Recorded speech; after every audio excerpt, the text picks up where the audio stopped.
I'd like to talk to you today about how I work on syllabification in my classes. Syllabification is absolutely essential. If students don't know how to divide words into their syllables, then it's highly unlikely that their pronunciation of the word will be correct. Let's take a word like pronunciation. This is a 5-syllable word. When I ask my students to work on a word like this, I get them to do it with their fists, like this. Pronunciation. The advantage of working with fists is that it slows everything down. I could get them to clap, for example, pronunciation, but I have no idea if they do that, whether they are clapping in time with the syllables of the word or whether their clapping is independent of the word. And also, in a class, I can't see what is happening. Imagine that somebody is saying this 5-syllable word as a 4-syllable word. They would be saying pronunciate. And as soon as they say that, they and I and the rest of the class know immediately that there's a problem. We can see it, we can hear it, and I can then work with the person. Clearly, once students know what a syllable is, words like desk or car or light are not a problem. They are 1-syllable words. With words which have more than 1 syllable, there are usually 2 problems. The first is that the students don't know where to put the stress. Take a word like academy. This is a 4-syllable word.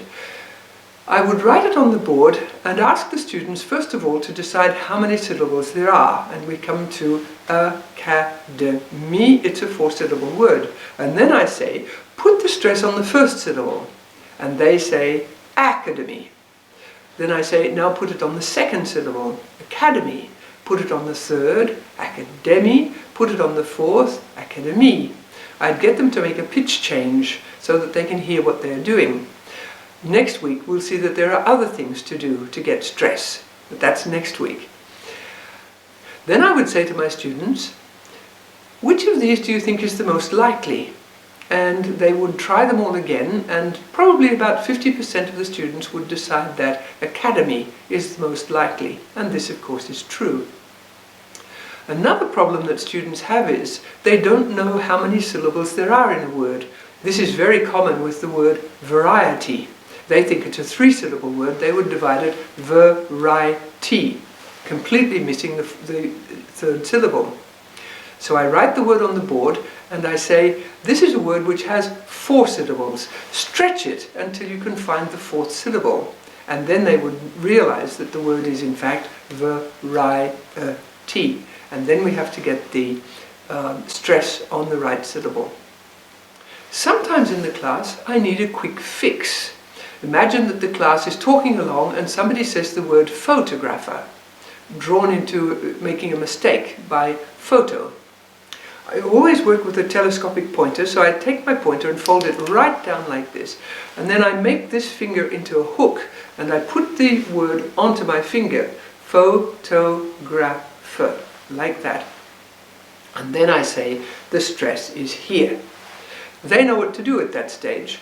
If the stress is here, it's highly unlikely that this would be a full vowel. It's highly unlikely that this would be a full vowel, and this of course is a schwa. And so they think for a moment and then they can put the stress on this one, photographer. They need to practice this several times, so I get them to do it again, a couple more times, and I can stretch my finger a little more like this, to get them to speed up. And then when I think they can do it correctly, I stretch my finger out completely, swipe it with the pointer, and that means say it as fast as you can, which they do. I find working this way is beneficial for students because it shows them how they should work. If you come to a multi-syllable word that you don't know, what you have to find out is, first of all, how many syllables it has, secondly, which syllable is stressed, and then you have to practice it.